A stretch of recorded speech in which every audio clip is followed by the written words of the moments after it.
اجمیر شریف درگاہ سے تقریباً 51 کلومیٹر کی دوری پر ٹانٹوٹی شریف نامی ایک چھوٹے سے دیہات میں حضرت سیدنا قاسم بغدادی رحمۃ اللہ علیہ کی یہ درگاہ شریف موجود ہیں۔ جب آپ اجمیر شریف سے سروار شریف کے لیے جاتے ہیں تو راستے ہی میں یہ درگاہ شریف ہمیں مل جاتی ہے۔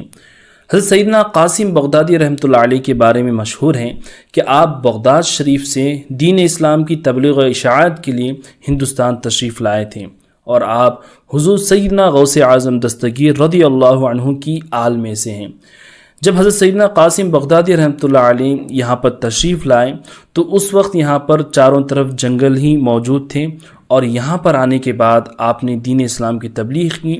اور یہاں پر ایک چھوٹی سی ندی بھی اس وقت زمانے میں بہتی تھی، اور اسی کے کنارے آپ نے اپنا ٹھکانہ بنایا تھا۔ آپ یہاں پر ذکر و اذکار کرتے، اور گاؤں والے یہاں پر موجود جو تھے وہ آپ کی بڑی عزت کرتے تھے۔ گاؤں والے اپنی پریشانیاں لے کر کے آپ کی بارگاہ میں آتے، اور آپ کی دعاؤں سے اللہ ان کی پریشانیاں دور فرما دیتا تھا۔ جب کئی دنوں تک گاؤں میں بارش نہیں ہوتی اور قحط سالی پڑنے لگتی تو لوگ آپ کی بارگاہ میں آ کر کے دعا کے لیے عرض کرتے، تو آپ کی دعاؤں سے بارش بھی ہوتی تھی۔ ایک مرتبہ کا واقعہ ہے کہ جب سلطان الہند حضرت اورنگزیب عالمگیر رحمۃ اللہ علیہ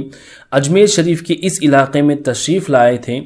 تو انہیں پتہ چلا کہ ٹانٹوٹی شریف نامی ایک چھوٹے سے دیہات میں ندی کے کنارے ایک صوفی بزرگ رہتے ہیں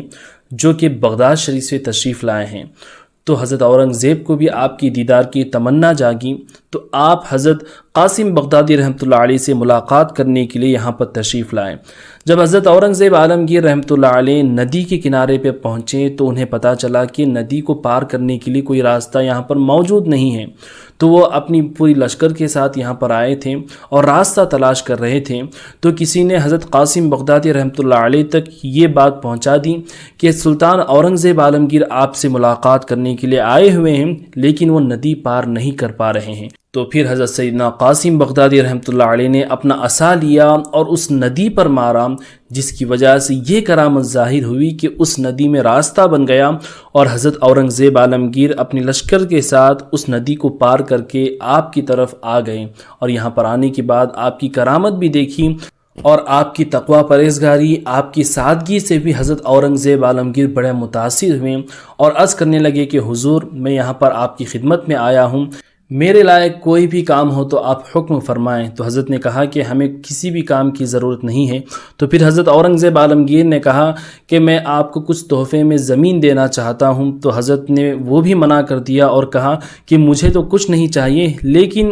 میرے پاس ایک خادم ہیں جو میری بڑی خدمت کرتے ہیں جن کا نام شیر علی شاہ تھا۔ تو انہوں نے کہا کہ میرے خادم کو جو چاہے تم دے دو، مجھ فقیر کو کسی چیز کی ضرورت نہیں ہے۔ تو حضرت اورنگزیب عالمگیر نے اس درگاہ شریف کے چاروں طرف جتنی بھی زمین آپ کو نظر آ رہی ہیں، یہ تمام زمین حضرت اورنگزیب عالمگیر نے آپ کے نام کر دی۔ ناظرین، اسی طریقے سے آپ کی یہ کرامت بھی مشہور ہے کہ آپ اسی ندی کے پانی میں کبھی کبھار مصلی بچھا کر کے نماز ادا کرتے، اور آپ کا نہ مصلی بھیگتا اور نہ کبھی آپ پانی میں ڈوبے تھے۔ سبحان اللہ، یہ ہوتی ہے اللہ والوں کی شان۔ اور ناظرین، کافی لوگوں کا یہ بھی کہنا ہے کہ یہ درگاہ تقریباً 550 سال پرانی ہے، لیکن حضرت اورنگزیب عالمگیر کی ملاقات حضرت سے ہوئی ہے تو یہ درگاہ 550 سال پرانی نہیں ہو سکتی، کیونکہ اس زمانے میں اورنگزیب عالمگیر موجود نہیں تھے۔ حضرت اورنگزیب عالمگیر کا زمانہ جو ہے 350 سال پرانا ہے۔ حضرت اورنگزیب کی پیدائش 1618 میں ہوئی تھی اور آپ کا انتقال 1707 عیسوی میں ہوا تھا۔ اس حساب سے یہ درگاہ تقریباً 350 سال پرانی ہے، اور آج بھی ہزاروں لاکھوں عقیدت مند بڑی محبت کے ساتھ حضرت قاسم بغدادی رحمۃ اللہ علیہ کی بارگاہ میں حاضری دیتے ہیں،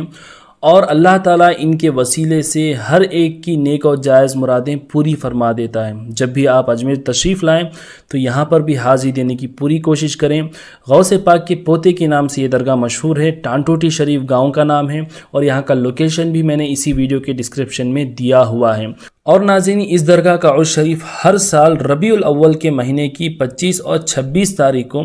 بڑے ہی شان کے ساتھ منایا جاتا ہے، یعنی جس مہینے میں عید میلاد النبی منایا جاتا ہے اسی مہینے کی 25 اور 26 تاریخ کو یہاں کا عرس بڑے ہی زور و شور کے ساتھ با ادب منایا